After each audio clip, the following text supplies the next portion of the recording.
Voilà, bonjour chers étudiants. Aujourd'hui, vous avez là, bien sûr, devant vous votre professeur, bien sûr, qui doit dispenser le cours de droit de l'environnement. Ce cours se nomme droit de l'environnement. Son code, c'est le 2106. Le niveau d'enseignement requis, c'est master droit privé fondamental. Le volume horaire est 20 heures. La localisation, ça c'est la FDPRI. Excusez-moi.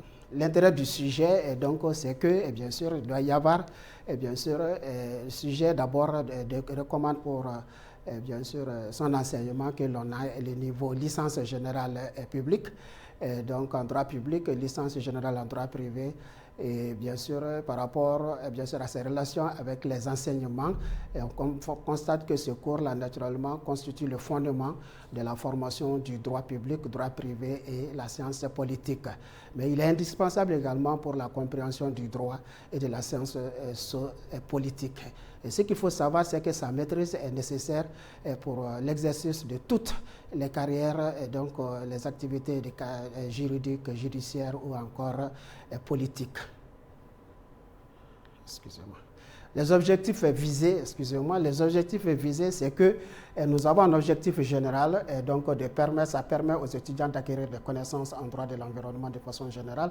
Il y a également un objectif spécifique, ça permet aux étudiants de comprendre ou encore d'être capables d'expliquer comment le droit appréhende l'environnement dans ses différentes composantes, expliquer également la formation du droit et savoir définir la notion de droit de l'environnement ou encore d'autres concepts.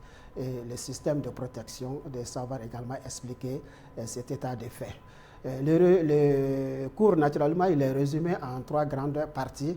Et nous avons une introduction, une première partie et une deuxième partie. Donc, dans sa partie introductive, il sera question de définir le mot droit de l'environnement et de déterminer son champ d'application. Dans un deuxième chapitre, il y aura question de parler du droit de l'environnement, droit qui sera étudié comme étant sciences et techniques, droit qui sera également étudié comme, bien sûr, nouvelle branche du droit et droit étudié dans sa finalité.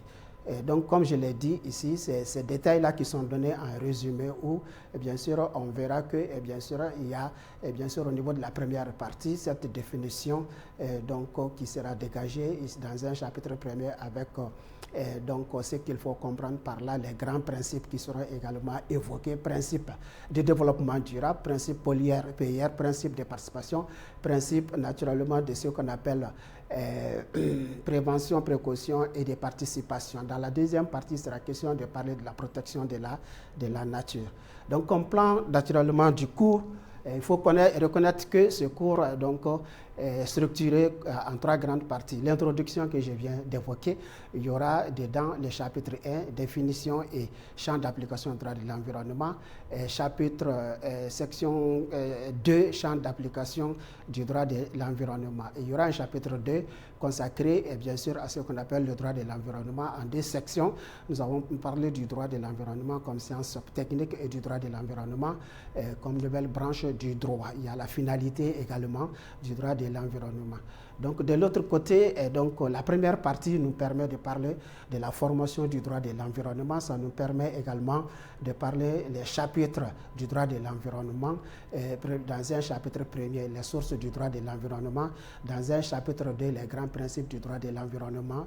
Donc, avec tout ce que j'ai dit. Dans la deuxième partie, naturellement, il sera question de parler de la protection de l'environnement, protection des espèces, protection des paysages et les sites classés. Donc, ces sites classés, naturellement, constituent les sous-chapitres. Dans le chapitre 2, nous avons la protection de la biodiversité.